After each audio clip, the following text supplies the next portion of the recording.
Hi. Well, actually, you guys introduce, and then I'll do. All right. Hello. Welcome, everybody. Welcome to our first. Scoot this way. All right. Welcome to our first networking forum in person in a long time.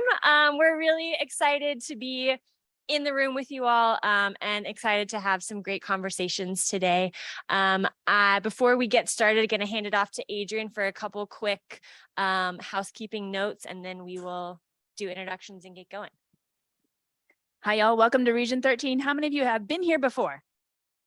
Oh, nice. All right. So you can tell us where all the restrooms are and everything like that. Okay. So welcome to Region 13. We're the Educational Service Center. We serve districts and other organizations in our area. If you have any questions about the facility, come see me. My name is Adrian again. If you want to use the restroom, you just come out the doors here and hang a left, and there are restrooms on, women's restrooms are on this side, men's restrooms are on the right. There is a single use restroom, not single use restroom. That sounds like you're going to only use it once.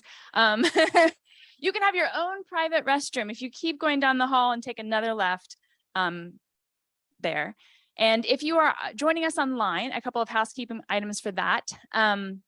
If you have a logistical question, go ahead and use the chat, or if you just want to say hi to your fellow participants. If you have a question about the the content of the presentation, use the Q&A function, and that way we can elevate those and answer them for you. Okay. All right. Thanks for being here. Thanks, Adrian. And I'm Nicole Martin. I am at the University of Texas at Austin's Texas Advanced Computing Center. And I am one of the co-leads for the STEM ecosystem this year, along with Deepika. Yes. Hey, everyone. My name is Deepika Sangam. I'm the co-lead and helping steer the greater Austin STEM ecosystem. My day job is as a STEM education researcher and practitioner at Texas State University. So happy to be seeing you all in person. And as Nicole mentioned, we are new to this, so we're really excited to get something going. Back to you.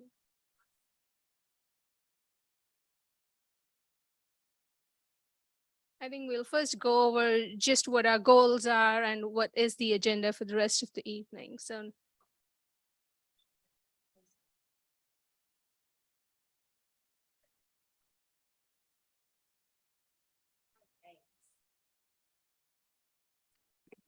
So this is our agenda for today. We're a couple minutes behind, but we're going to get caught up. So the main focus of our time today together is going to be around our increasing Blacks and Hispanics in STEM action team. We're going to have a great fireside chat with a few folks here in a few minutes, but just kind of wanted to give everyone who either is new to the STEM ecosystem or hasn't been here for a while, just a quick reminder and overview of what we're all doing here and what this organization is all about. And then the last half hour, we are going to break into different action teams around particular areas of focus and have some more in-depth time to get to know each other and kind of talk about what things are most important to your work and how we can come together as an ecosystem in those action teams and advance some of the awesome work that everyone is doing.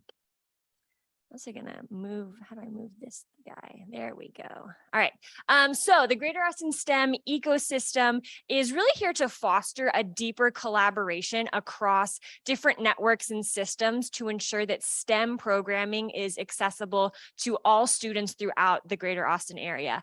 This is a learning-centered ecosystem, and we're really trying to leverage the various resources that we have to support STEM education while trying to reduce duplication across all of our organizations and also amplify individual organizations and their collective impact. So we're really a convener of all of people doing some amazing work in STEM education to know who else is in the room, what are other people working on, how can we collaborate and work together. We are one of 89 STEM learning ecosystems across the country. Ours is one of the first in this first cohort in Austin. We also have a STEM ecosystem in San Antonio. So if you have friends in San Antonio, let them know they should join their ecosystem there. And then also one kind of across the whole state of Texas that's run out of the Texas Education Agency, and includes a lot of our educational service centers. And we kind of see the work that we're doing as kind of starting from this networking place to eventually working together more, and ideally in the end, kind of really having some synergistic operating with synergy. So we are, we're working on some challenging problems, and we can do a lot more together than we can by ourselves. And so that's really what we're all here to accomplish. The vision of our specific ecosystem here in Austin is that PK through 16 learners have the opportunity to obtain the requisite STEM skills and enter competitive 21st century STEM jobs in Central Texas, and that all educators are provided with the tools and support to ensure that students of all ages are STEM competent and STEM literate. And more specifically, as a steering committee, we have kind of identified two key priorities that we want to focus our efforts on in this next academic year. One is the advancement of students taking Algebra 1 in 8th grade. We know that that is a really big predictor for a lot of other outcomes in education and workforce. And the second is advancement of individuals engaged in STEM education and employment, which is a bit broader, but we kind of want to center all of our efforts and work around these kind of two areas. So these are kind of our guiding priorities for the year. And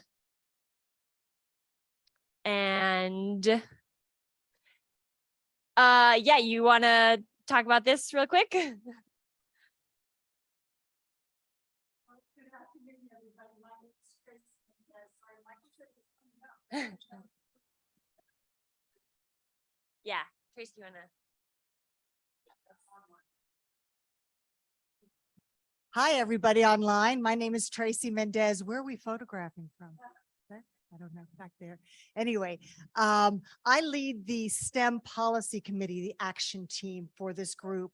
And the challenge is laid out up here for us. When we look at information coming out of TEA and the amount of kids that want to start in STEM, look at the numbers up front. In 8th grade, kids who think they want to do a STEM endorsement, which means take classes in high school, that will allow them, if you will, it's kind of a certification coming out of high school. There is 600,000. Now, against the millions of kids that go to school in Texas, it might still slightly be a light number, but it is a good number. The problem is, as time goes on, and yes, we've had COVID, the numbers continue to go down. Almost a third of those kids will actually go through high school and do something with STEM. And I ought to clarify, when we say STEM, we mean STEM and we include CS for the people that are here. As a matter of fact, one of my great partners in crime, the Dr. Carol Fletcher, who's with the Texas Advanced Computing Center, did I get that right? And also leads CS for TX, is here to join us this afternoon. And so together, we really like to talk to our leadership in the legislature about what it means to have the right kind of backdrop. So this is the challenge that we're facing. And what we need to do is have our legislature think about policies this year, or next year, actually, that will help us put our kiddos in the right place. Now, for those of you, TEA stands for, everybody knows? Okay. Agency, there you go. So at TEA, Nicole mentioned earlier, TEA is one of the STEM ecosystems. Across the state, they actually use the ESCs, which is the educational, services centers, I got the centers, in play to put out the STEM curriculum. But unfortunately, there's only one smiling face in all TEA that leads that. The good news is that our Board of Education has approved 2 new TEKS. Everybody understands what TEKS are, right? They're the teaching standards here in Texas. There are new TEKS coming out for CS, and there are new TEKS coming out for STEM. So what we really want to focus on is how those TEKS, which will push all the way back to kindergarten, can put the right things in place for those 8th graders who come in and say, I think I want to do STEM and or CS, to have the comfort level, which is part of the challenge, to then start taking those classes in high school. Because there's 2 fundamental things that I believe. Number one, every kid needs STEM or CS to be successful in the careers that this world has above and beyond for the future. Half of those careers aren't even designated right now, right? We're still trying to figure out what those jobs are going to look like. The lawyers and the doctors of the past don't always, they exist, but they're not going to be necessarily all the prominent ones. The second thing is, here in Texas, we need to homegrow our own talent. And that's going to be critical for us. I see a lot of hallelujah, right? That's exactly what we need to do. So this is the challenge. We're getting creative and working with the CS people, and we're really excited to move forward with our legislature when the time comes. So that's the challenge. Sorry, Nicole, I'll it back to you. All good. Thanks so much, Tracy. And so all of these, the kind of challenge that Tracy laid out, the kind of key priorities that we as an ecosystem have put forth, can all be worked on by these various different action teams that we have. So we have kind of broken down into 5 different sectors, if you will. And so at the last half hour of our time together, we're going to have an opportunity to break up into these 5 different groups. And so if you are someone who is really interested in advancing girls and women in STEM, there'll be a time to get together and think more about how the people that are focused on that in their work can work together, collaborate, know who else is working on these different issues. Tracy, who just spoke, leads our policy team. Trish Berry is the leader of our Advancing Girls and Women in STEM. Michael Ward, focusing here on the increasing Blacks and Hispanics in STEM. And then we have out of school time, Gabriel's heading up. And then our STEM professional development providers team is going to be head up by Adrian here at Region 13. So we will get into those different groups later on. So kind of think about maybe if any of those really speak to you. And then awesome. Thanks, Trisha. There'll be opportunities to know about how to volunteer. And we're going to move on to our main event. And I will turn it over to Michael. Thank you so much. Can we get a round of applause, please, for Nicole? Woo, woo, woo. So I'm actually going to invite my co-lead here, Kristen Bonds, with me. You can call her 007 for short, and she'll get more into that later today. So I'm going to leave this one here. All right, can y'all hear me? Yes, okay, beautiful, beautiful. So I am Michael Ward Jr., and I am the president and CEO of Austin Urban Technology Movement. I also sit on several different boards. One of those is the Greater Austin STEM ecosystem, where I do focus on increasing Blacks and Hispanics within the STEM ecosystem. Kristen? Can y'all hear me okay? Excellent. My name is Kristen Bonds, and I started a business called Heuristic, which is trying to increase access for inclusive careers across the space everywhere. And I chose to join this board as an invitation of Michael Ward as the philanthropic arm of my organization. And I'm very excited to be here. I love to participate in these opportunities to have a full cycle feedback loop on the work that we're doing in corporate spaces and how it can actually affect education and pull people into the careers that they deserve. Exactly. And Nicole kind of touched on it earlier when we talked about the STEM ecosystem really spurring collaboration, right? We all know the motto, if you want to go fast, go alone. If you want to go far, go together. And that's where these moments are, where we break down into action teams. We bring out together what's working, what's not working, what are you doing, what am I not?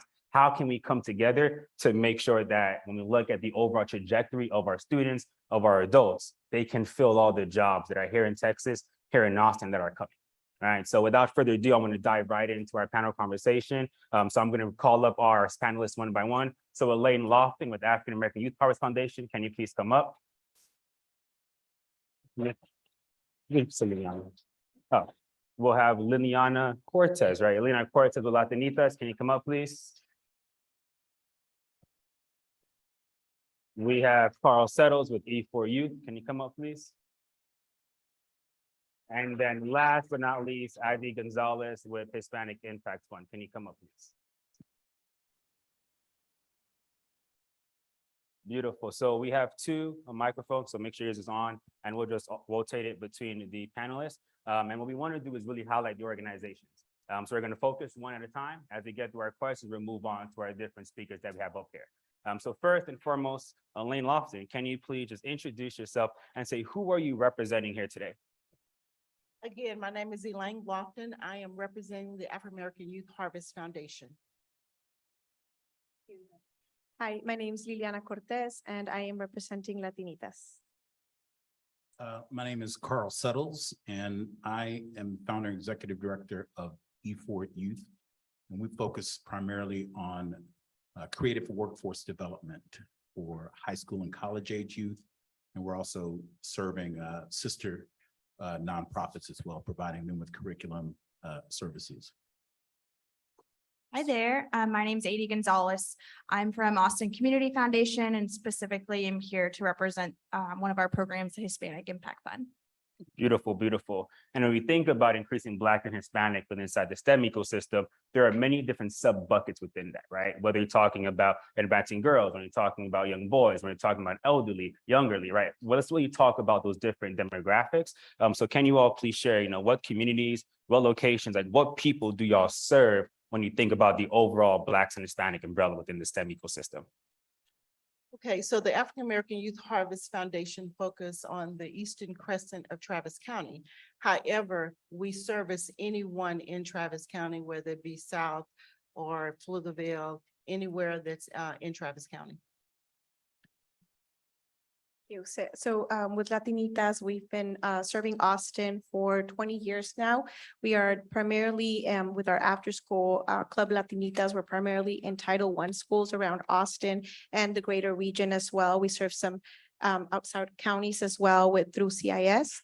And we've recently expanded some of our programming to San Antonio, and through our virtual programming, we are nationwide and even have graduated girls from our Cochica program from Canada, the Philippines, and Africa.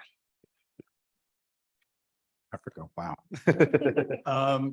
So we have a creative leadership academy, which is focused on college age youth of color.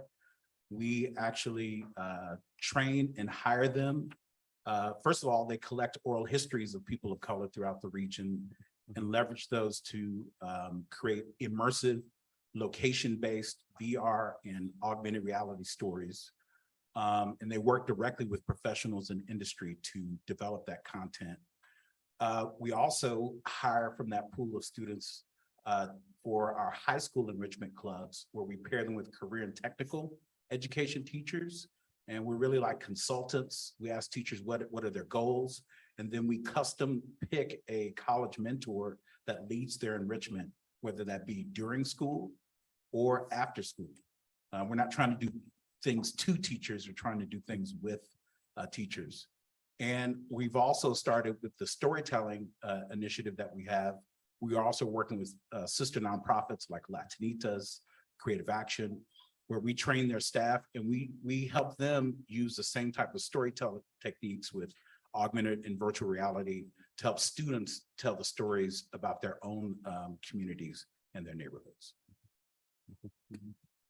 So Austin Community Foundation, really knowing that Austin is at this inflection point of change and growth, we wanted to specifically focus our programs and our leadership towards our Women's Fund, the Hispanic Impact Fund, Fund ATX, which is Impact Investment, and our newest fund. We're really excited about the Black Fund that launched 2 weeks ago. And these programs in the foundation serve primarily Central Texas, really looking at Travis County and the 5 surrounding counties around Travis. You went to the next question, Kristen? Sure. I think storytelling is a really powerful element of all the work that we do. And I'd love to hear if you could tell a little bit more about your personal why and why this work is so powerful for each of your organizations. We can start with you, Adiee. We'll start reverse. Yeah, okay.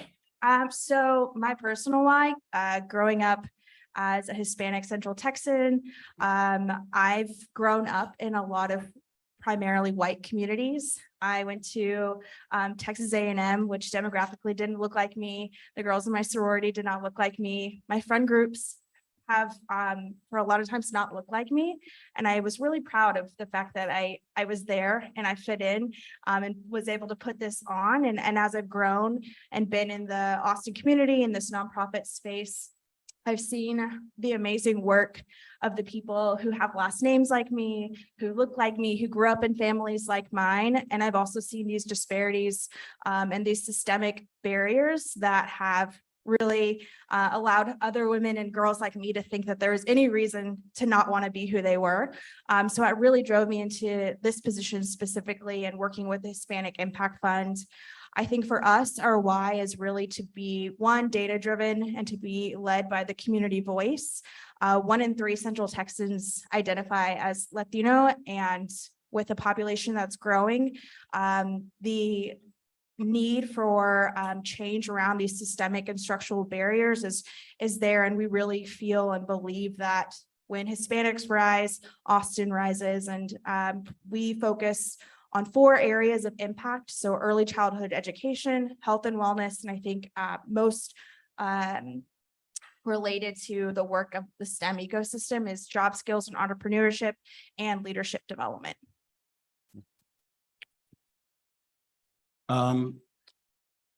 Both my parents went to Prairie A&M, which is an HBCU down the road from here. My dad got his PhD in psychology from University of Texas in the 70s. That's when I came here because I was a kid with him. But, and I went to University of Texas. I actually studied music.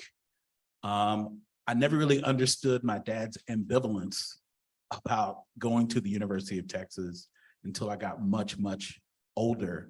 And he told me the story of when he got into graduate school, they had a special meeting where they called him in front of this these folks at UT, and he had to verbally defend why they should accept him at the University of Texas. And I think for me, who was eager, a little bit naive about coming to the University of Texas, studying music, also the music and the culture that I wanted to emulate was called vernacular music, whereas the Western classical stuff was legit music. And even though I had a lot of support and was always expected to go to college, I also had a lot of anger and rage. And frankly, the problem that we have in our educational system is that students do not feel seen in the classroom. And what we do with E for Youth is we create environments where they feel heard, and that's why they're successful. And we have a proven track record of helping other educators and other organizations have these students feel heard. We always say, teach the student, not the subject. And I think that if you can start to look at the youth that you're interacting with, because you look at those numbers, I see it happen. Kids know if you really care about them or not. So that's why I started E for Youth. Stop.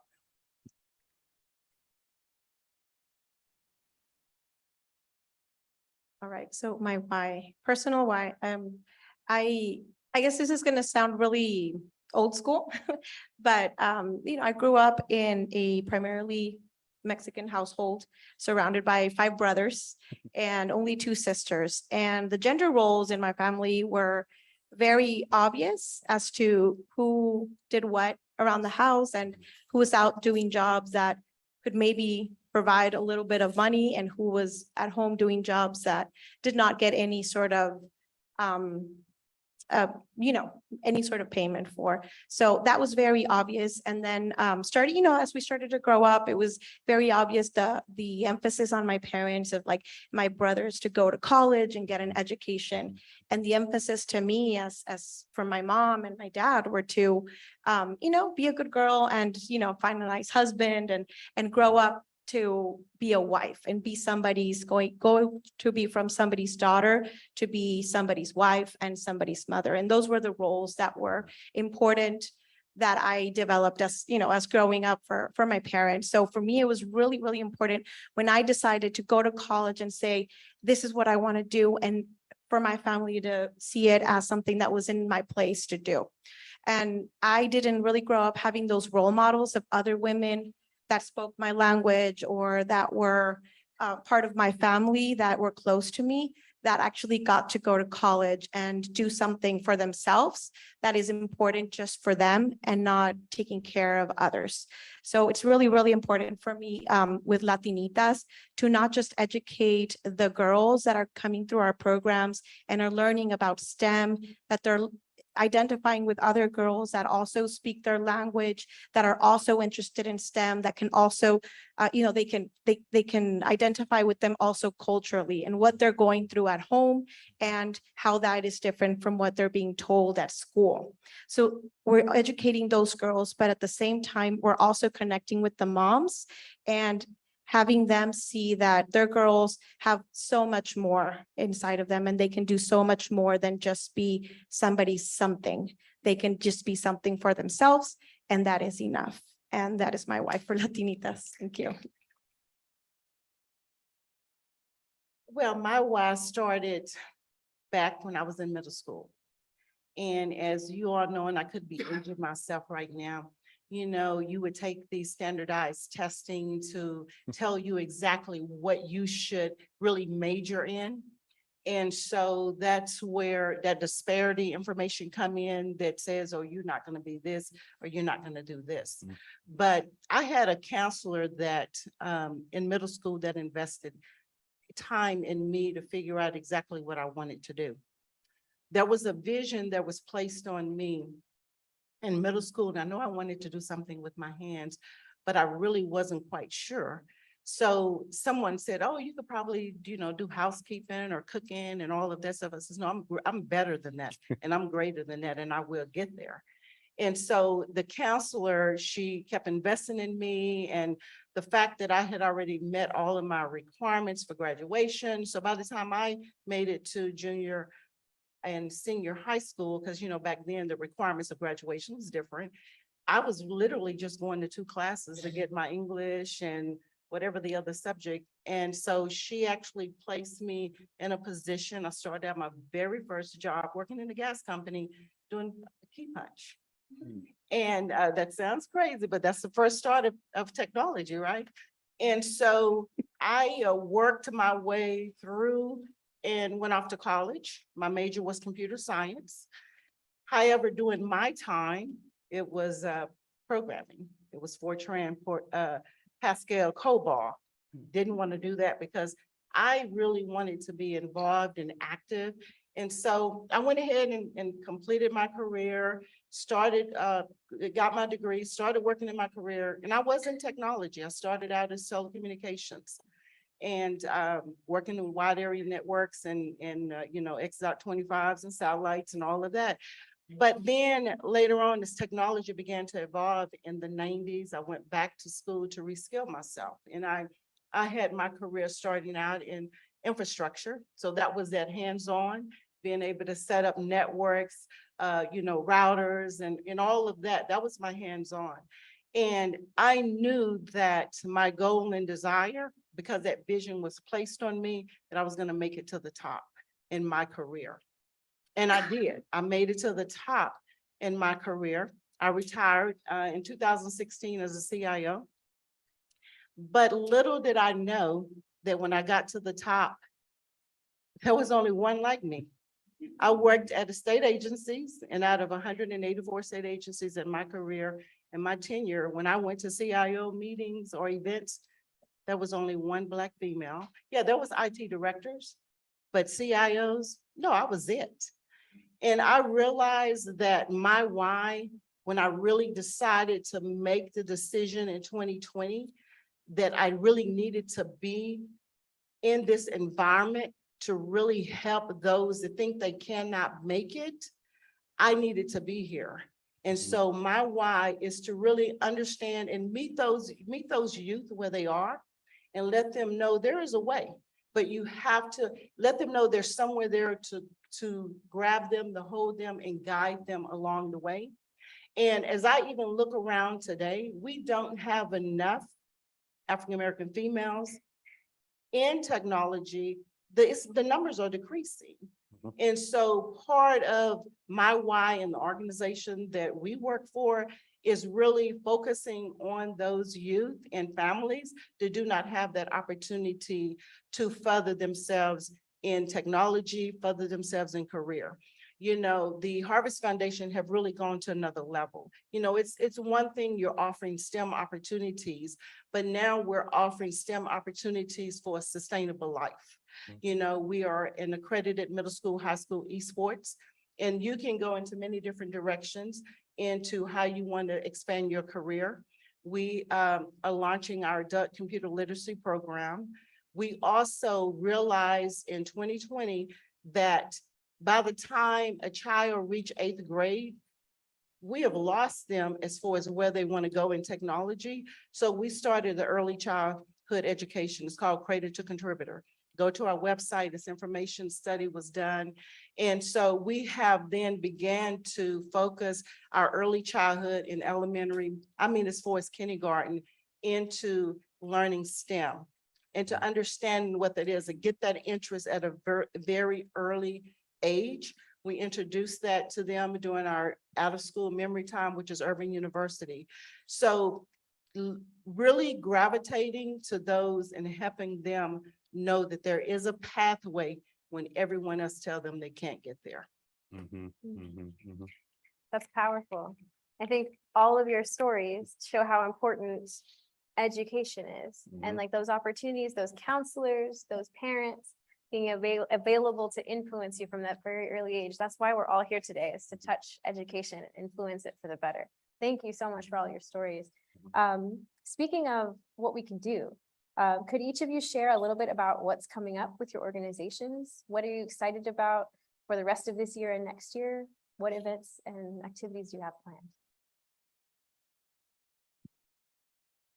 So I first want to make sure that I highlight the organizations that are doing the work. As an impact fund, we are a grant making organization. So we are not the boots on the ground.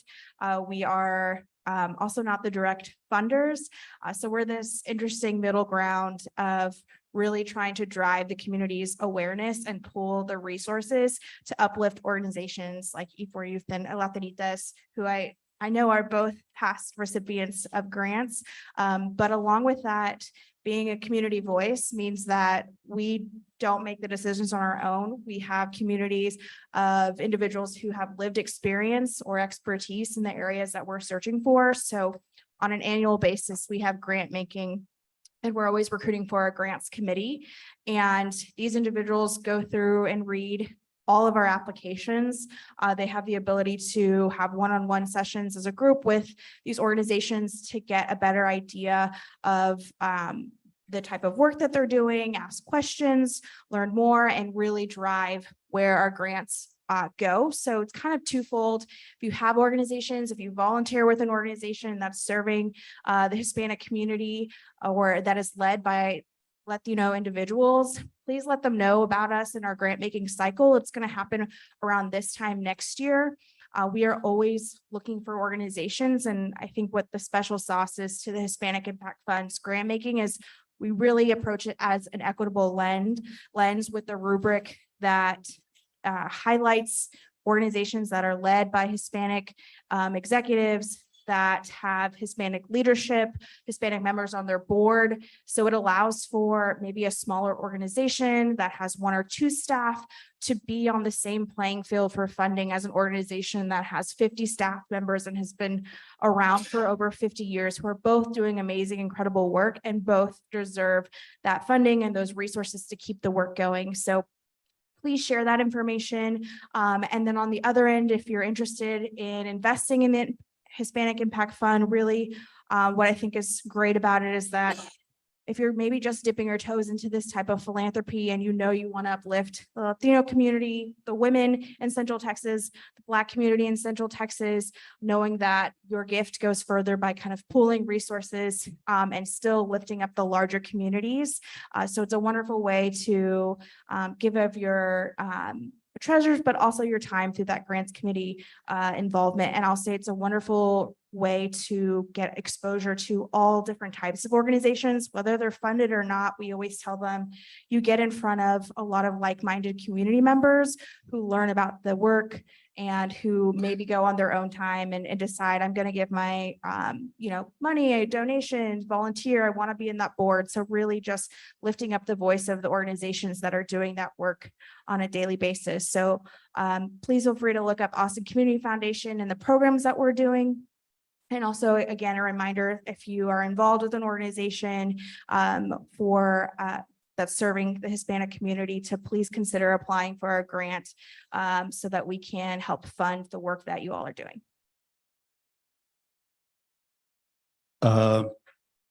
We were very fortunate this year. We're one of 7 organizations in the world. I was selected by the Aspen Institute to be a part of their first ever digital accelerator. So we've been doing that for the past several months, and we have a big pitch coming up October 6th. We are preparing to raise $20 million over the next 3 to 5 years and expand to 20 cities across the US. What is driving that is we have a storytelling platform, the E4 Virtual Archive, which is where we're collecting these oral histories, having these virtual and in-person tours. Last year at South by Southwest, we did an event called What Once Was, where I'm not going to go into the history of Austin. We don't have enough time for that. But you would approach different buildings in Austin. You see a poster that says something used to be here, what once was. You use the QR code and you do an augmented reality or virtual reality experience that reveals something about the history of that building. Our students work with professionals in the industry to create all of that content. And so we're working with Latinitas right now, where they're going to be working on, their club's going to be working on 8 sites, Hispanic heritage sites, and we're going to be supporting them as they go through the storytelling process.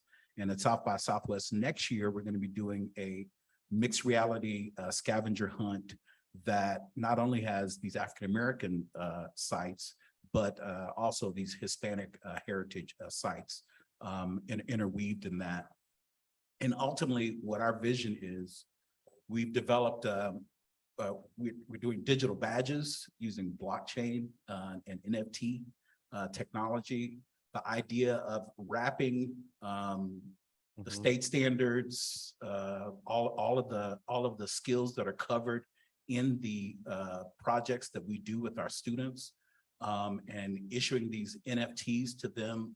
So that's something that's permanent record for them, and being able to do that for the entire ecosystem of Austin. So we're working with Latinitas now. So every girl in Latinitas is eventually going to have their own digital portfolio with quality content on it. They're going to know how to tell their own story. They're going to understand the history of Austin and have a continual escalating access to those types of skills and a network that goes all the way up into the upper echelons of the industry here in Austin.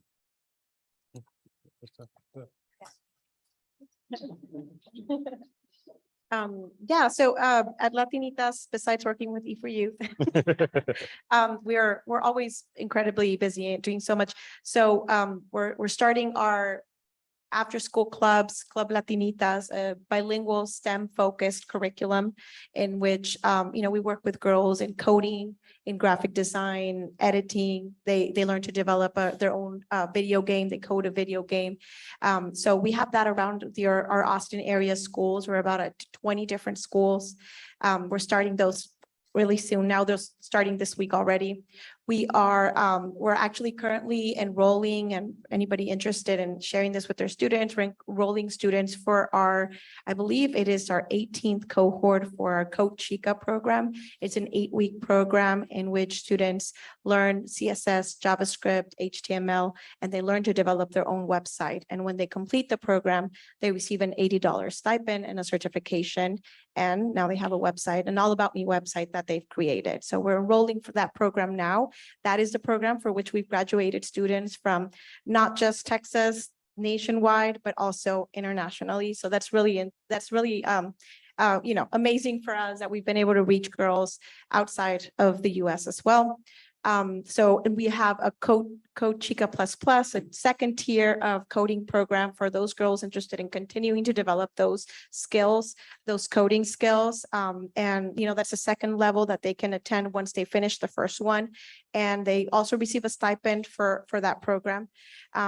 And then we are currently also enrolling on November the 5th. We will be having our Future Chica Conference. It's a conference that will be receiving 60 girls from across Austin between the ages of 9 to 14. And they will be hearing from speakers that are in the industry of technology, but also able to engage with the technology and spend some time with it and just use, just experience it themselves. We'll have some partners there from Tesla. We'll have E4Youth, National Instruments that will be, and Dell, I think, that will be bringing in some other demos and allowing the girls to experience that, all of that technology and just learn what 21st century technology, what they're coming up with as well. So that is our upcoming conference. We're also having our conference. We're bringing a Startup Chica conference for the second time in San Antonio this year. So we're working with the Day of the Girl Coalition to bring that conference.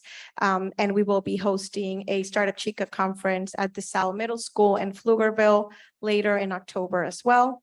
Additional to that, we're expanding into San Antonio. We are expanding our Startup Chica conference into Miami next spring as well. So a lot of really exciting big things happening for Latinitas, and great programs for all girls to be able to take advantage of and just, engage with STEM and tech and media.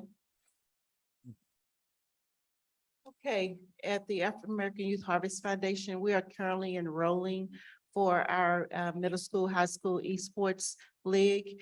This particular program also lends itself for scholarship opportunities for those that enroll, and they earn those dollars through competition.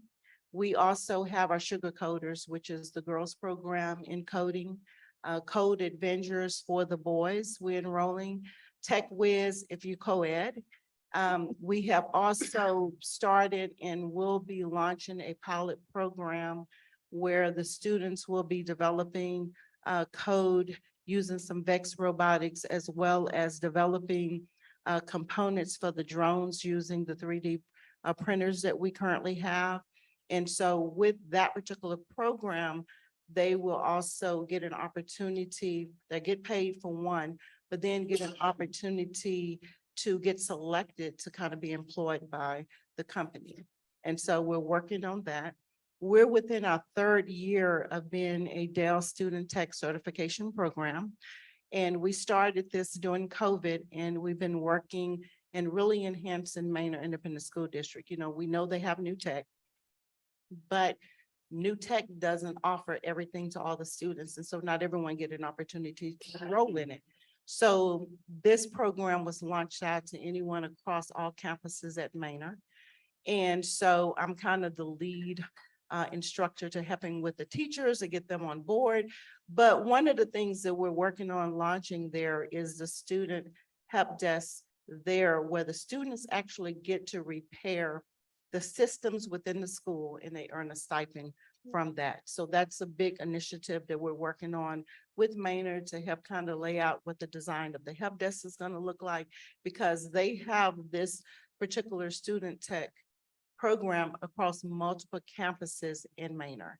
And so that's really a big component that we work on, along with a lot of our programs that we offer to the students when they complete it, as well as adults. We have partnered with Autumn, so then that way they can further their education, their certifications and experience to really enhance and further their career for sustainable life.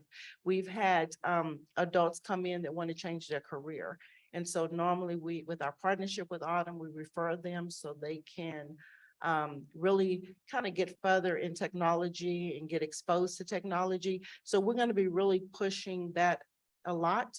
We constantly have all kinds of community events where we do a lot of giveaways because we're about also being resourceful. We are having a community event this weekend where we're going to talk about the programs. We're going to talk about all of the partners.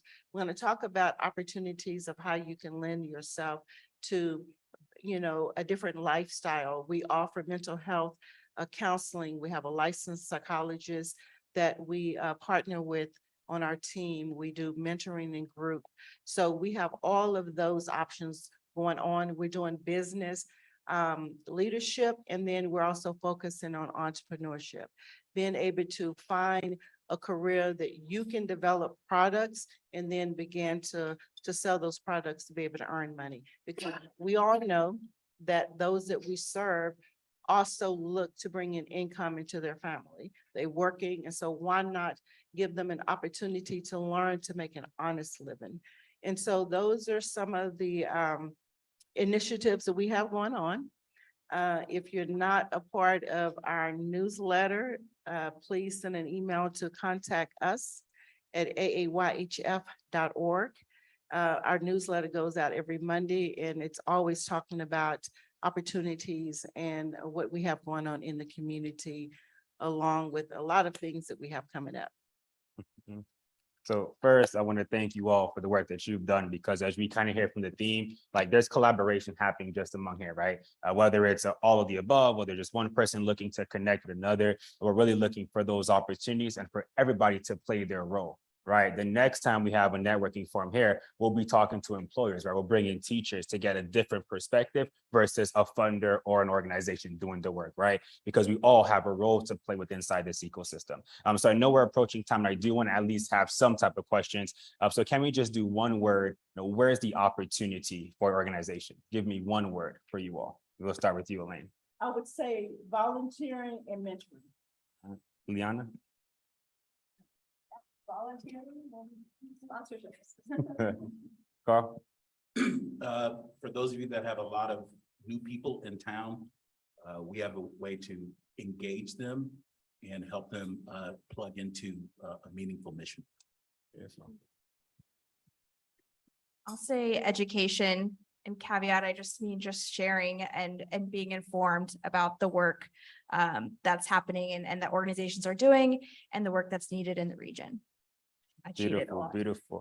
So then we're going to transition to a Q&A. So can we have Deepika or Nicole come up and have one of these mics for questions? And Adrian, can we check on the webinar to see if we have any questions there as well? Do we have any questions here?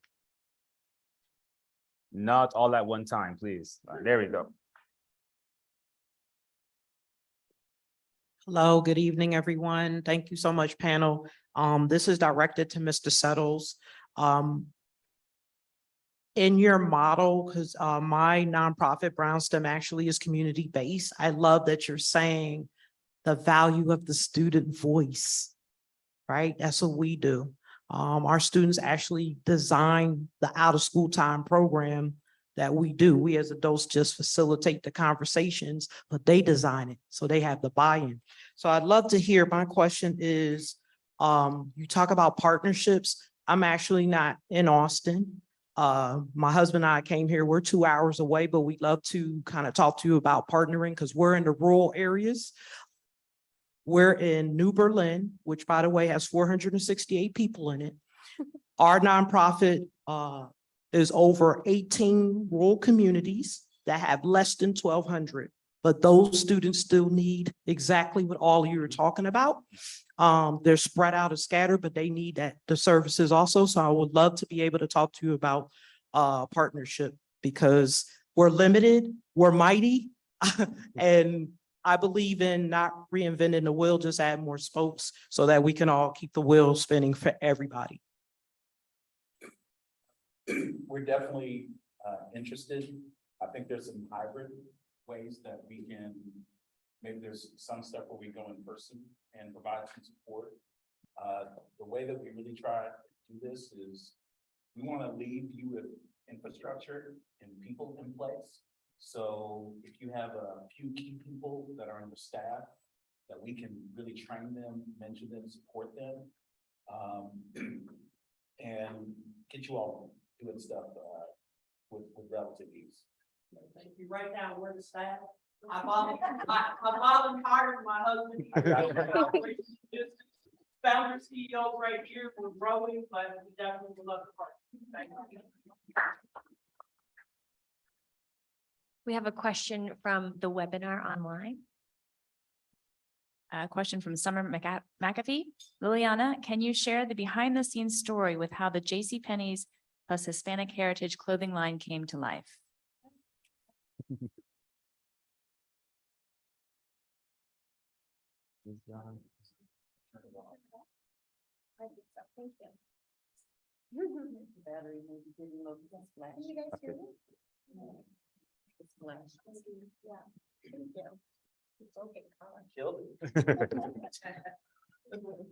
Okay, yes, thank you. Well, actually, yes, we're very excited about our partnership with JCPenney. They reached out to us this year asking if, they could be our partner. They selected us as their Hispanic Heritage Month organization. And pretty much they've designed a line of clothing. All of you all go to JCPenney and purchase a t-shirt in support for Hispanic Heritage Month. All of the net profits benefits Latinitas for the sales for this year. So it is up to $100,000 or more, depending on the sale. So we do encourage everybody to go out and purchase those t-shirts. Thank you. They reached out, and pretty much what we've in our conversations with them is that their Latino organization has been researching for an organization that is benefiting Hispanics, but also they said that they've connected with several different organizations that are already nationwide, that are already large. And they thought, do we want to serve an organization that is already large and we do a huge impact now? Or do we want to serve an organization that is working and increasing their impact, and we are going to be part of their growth story? So that is what they selected Latinitas. We are honored and very excited to be working with them.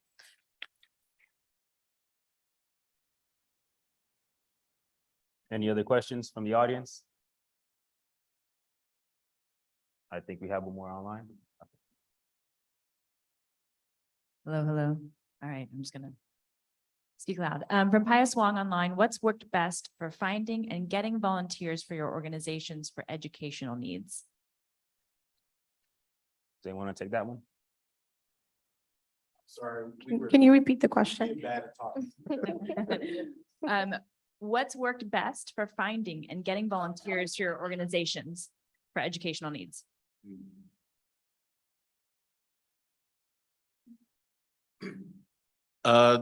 We've been very fortunate with having volunteers. I think, ultimately, it's really just about relationships. That's the secret sauce. You can't mass produce relationships. And so, it's connecting with those people that align with your values and your mission and exposing them to it on a regular basis. And if you do that, was George Clinton said, if you fake the funk, your nose will grow, so don't fake the funk, and really engage with people in a genuine way, and they'll come on and do amazing things. to support you. That's been my experience. I'll just, Elaine?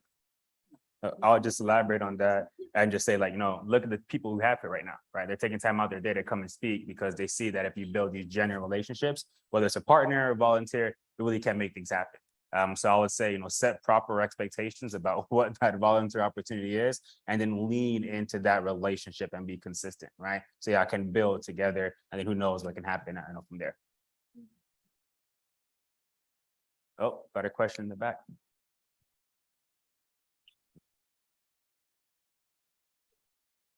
Hi, thank you guys all for being here, and for the invite to be here.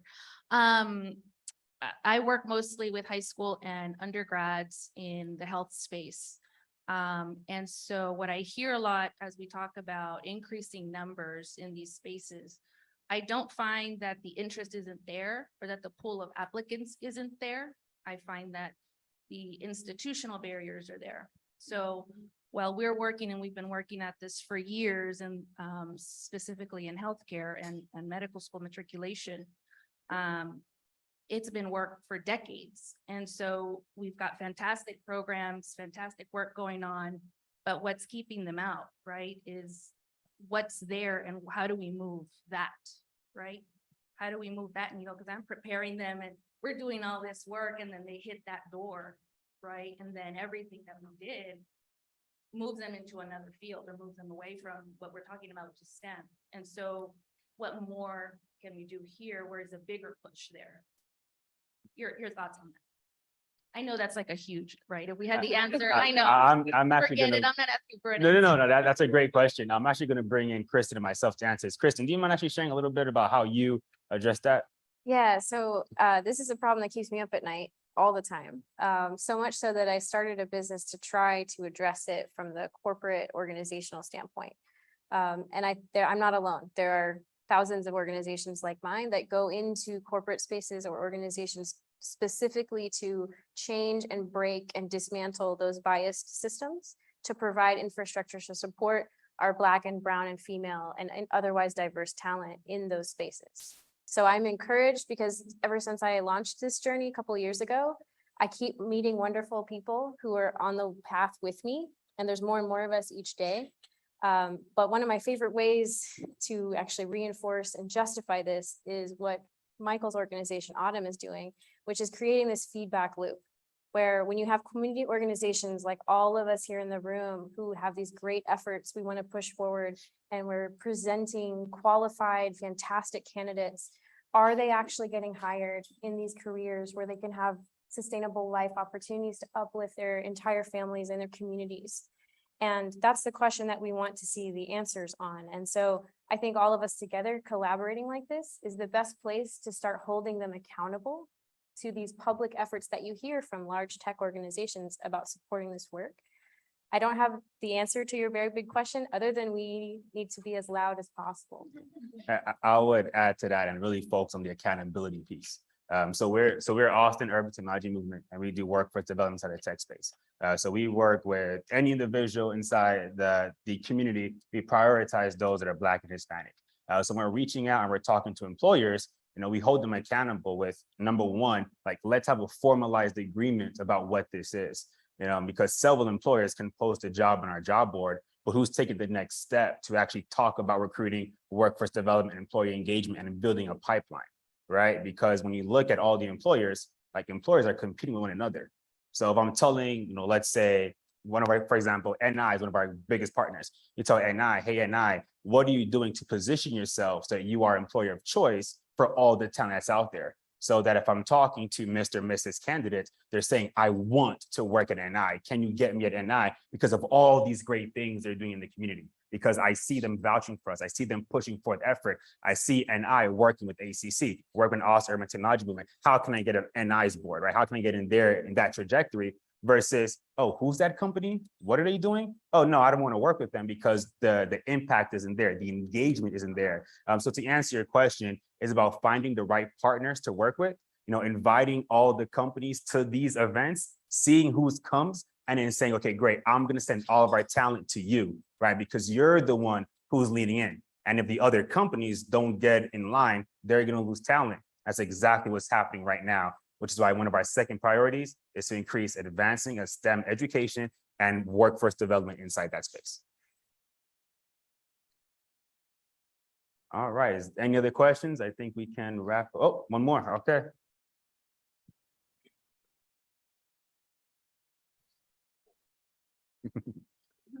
Hello, my question is, can you talk about the impact of shared identity when it comes to mentorship relationships?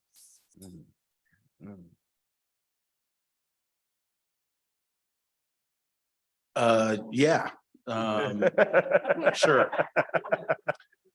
It makes a big difference. You know, I started off working with advertising, white male advertising executives.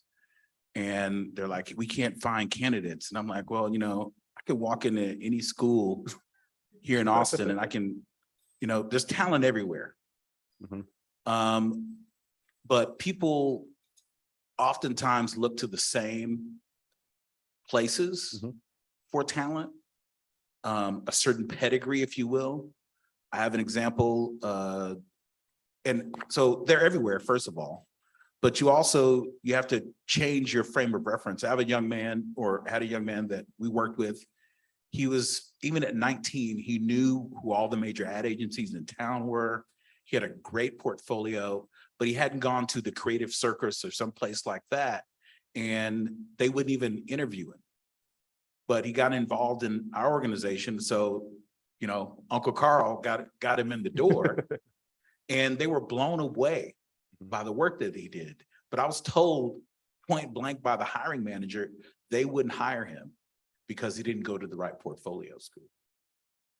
So I think the idea for youth, you have to be able to see yourself. And that makes a huge difference. The reason that we've had all the success, particularly with our college kids, because they have a sense of community, of belonging to something. And they also start to identify how they want to feel in the workplace, right? And if you're isolated, there's nobody else like you in the room, it makes it really, really difficult to be able to feel that. And that doesn't mean that you can't reach somebody that has a different background than you. When I say teach students and not subjects, the idea is that, you know, we should be making you go through contortions to relate to us as teachers. We should be doing the work, right? To make sure that you feel welcome. And again, people have their turd detectors on, the kids do, and they know when you actually care about them and when you don't. And you know in your heart whether you do or you don't. So I don't know. So care, everybody, care, and lead with your heart, right? And making sure that you have the right connections and check off as many connection points as possible for that individual to truly get it. Because you could say the same thing today, and then tomorrow means completely different to somebody else because of their own life experience and those backgrounds. So having those shared commonalities, those shared identities really make someone lean in, regardless of their age. Well, can we get a round of applause for our panelists? Thank y'all so much. I'll take that, Carl, and y'all can return back to your seats. Thank you. Thank you. Thank you. Thank you all so much. And thanks to everyone who joined us here today. Thank you to everyone who is on the Zoom, on the virtual option as well.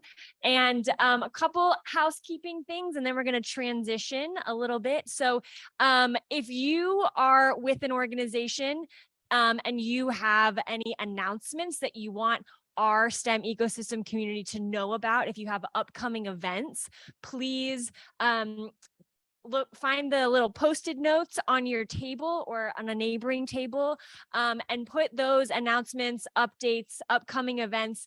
We have two kind of sticky Post-its on the sides of the room here that say community announcements. We would love to be able to share any upcoming things that you all have with the rest of our community. That'll go out in an email after this event. And now we're going to transition into our action team time. So again, our networking forum today was was led by our Increasing Blacks and Hispanics in STEM action team. We have several other action teams. Oh, awesome. Thank you so much, around these 5 topics. And so each action team will kind of break up into a different room. On your way to your action team room, please grab some food out. If you take a right out of this door, we've got some great refreshments for you.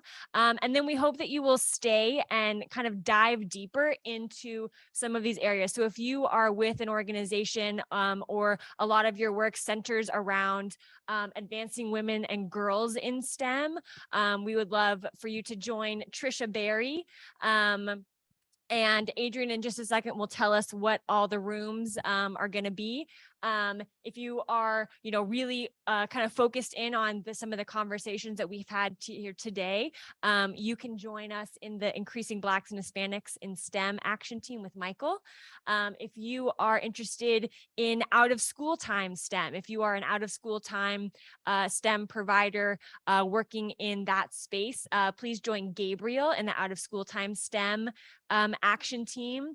If you are interested in any state or federal policy advancement, you can join Tracy to talk more about that. And if you are in the realm of STEM professional development, either as a provider or someone who wants to learn more about STEM professional development, you can join Adrian in our STEM PD action team. So again, please put any community announcements you have on the boards back here. Grab some food. Adrian will tell us which rooms we're going to go in, and we'll be floating outside too to help you find the room that you're going to be in. And then we will maybe around 6:10, 6:15 come back to this room. If you can stay and kind of debrief and hang out, we will continue to discuss afterwards as well.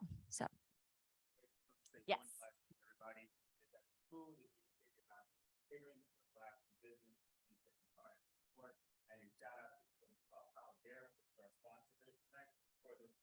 Like I stated, play your role, right? Whatever that role is, support, whether you're an employer, organization, institution, or you're a catering company, support the effort. Let's make it happen.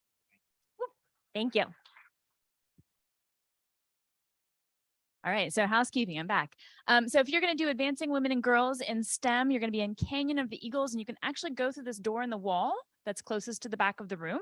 If you're going to do Increasing Blacks and Hispanics in STEM, then you're going to just stay here in this room. Out of school time is going to be in Highland Lakes, which is through this little door in the wall here. You can also go through the hallway, but you can go through the doors, right? It's cooler, yeah. If you're going to do policy, then you're going to go to the room called Warm Springs. So you're going to go out this door and down the hall to the left, and the signage is pretty good. You'll see it on the outside. And then if you're going to do STEM PD with me, we're also that direction. So out the door to the left, and then you'll take another left. Again, the signage is pretty good, but the room is called Treaty Oak. Okay, and there's a poster in the back that has those spots listed if you need them. Okay. And let's try and make our way to those rooms in the next 5 to 7 minutes. So grab your food, head on over.